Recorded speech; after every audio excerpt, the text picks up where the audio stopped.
ప్రియమైన సహోదరి సహోదరులారా, మీకు శుభవార్త.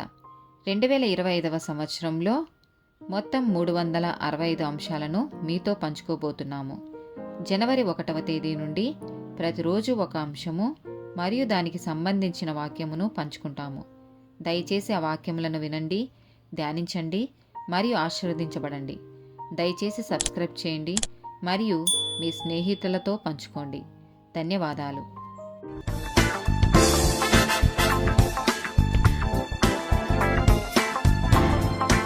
38th డే టాపిక్ దివాలా. కీర్తనల గ్రంథము 37వ అధ్యాయము 21వ వచనం. భక్తిహీనులు అప్పు చేసి తీర్చకయుందురు, నీతిమంతులు దాక్షిణ్యము కలిగి ధర్మమితురు.